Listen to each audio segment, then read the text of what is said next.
С сегодняшнего дня Белтелерадиокомпания больше не сможет транслировать ряд музыкальных и спортивных мероприятий, а также иметь доступ к обмену новостным и музыкальным контентом. Связано это с тем, что режимное телевидение исключили из Европейского вещательного союза. Это значит, что БТ понесет колоссальные имиджевые потери на европейском медиарынке, не сможет пользоваться партнерскими материалами информагентства, а также предлагать свой контент в пакеты зарубежных каналов-партнеров. Помимо этого, Беларусь лишается возможности проводить национальные отборы и участвовать в детском и взрослом Евровидении. После такой новости Белтелерадиокомпания успела дать оперативный комментарий. Его главным посылом стало то, что БТ, в отличие от западных коллег, намерена правдиво освещать события, которые происходят в мире. Что ж, веселая компания из Людмилы Гладкой, Андрея Муковозчика, Григория Озаренко и прочих ядерных пропагандистов уже готовится заполнить собой все эфирное время. Как говорится, посмотрел БТ, переключи за собой. Последствия введения четвертого пакета санкций Евросоюза продолжают набирать обороты вслед за мерами в отношении российского олигарха Гуцериева, который фактически был вынужден расстаться со своим нефтяным бизнесом из-за связи с диктатором. Санкции затронули и промышленный гигант БелАЗ. Так, белорусская диаспора Британии получила ответ от одного из основных поставщиков двигателей для предприятия компании Rolls-Royce Group. Британцы подтвердили, что 21 июня, сразу после введения санкций, прекратили с БелАЗом все отношения. В Rolls-Royce заявили, что серьезно относятся ко всем контактам по линии этики и, проведя расследование в соответствии с кодексом поведения, выяснили, что на заводе нарушаются права человека. В связи с этим на следующий же день после того, как четвертый пакет был одобрен, британская компания прекратила все операции с БелАЗом и всеми клиентами, которые принадлежат заводу. Судя по всему, легендарные белорусские самосвалы теперь будут ездить на двигателях от российской «Лады». Право – это мастацтва добра и справедливости. С такими словами выступила вчера студентка юрфака БГУ во время вручения дипломов. Девушка со сцены поблагодарила уволенных по политическим причинам преподавателей, а также юристов штаба Виктора Бабарика, Илью Салея и Максима Знака, которые вот уже почти год находятся в тюрьме.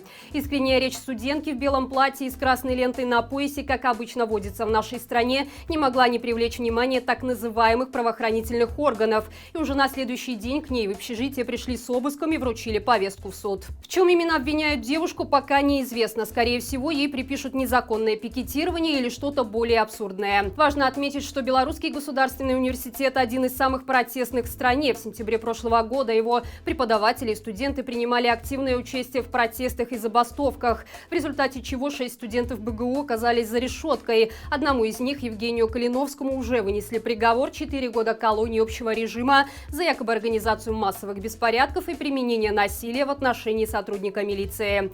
Все 6 студентов признаны политзаключенными. В офис белорусской косметики «Модом» нагрянули вчера силовики, работники, которые не находились в офисе, долгое время не могли дозвониться до своих коллег, которые вышли на работу. При этом, по словам очевидцев, возле офиса наблюдали большую концентрацию неизвестных в масках.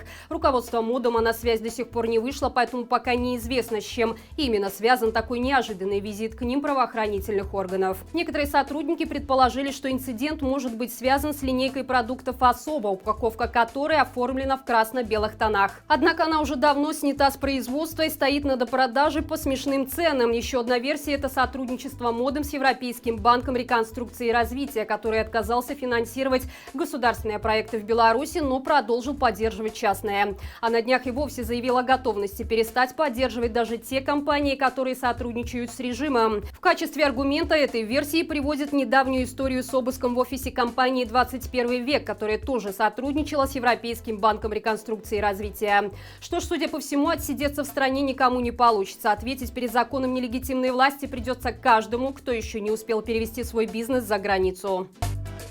Судя по всему, дела на Беларусьнефти идут совсем плохо. Официальный профсоюз предприятия потребовал, чтобы работники приобрели лотерейные билеты на сумму в 30 рублей. В противном случае людям грозит увольнение.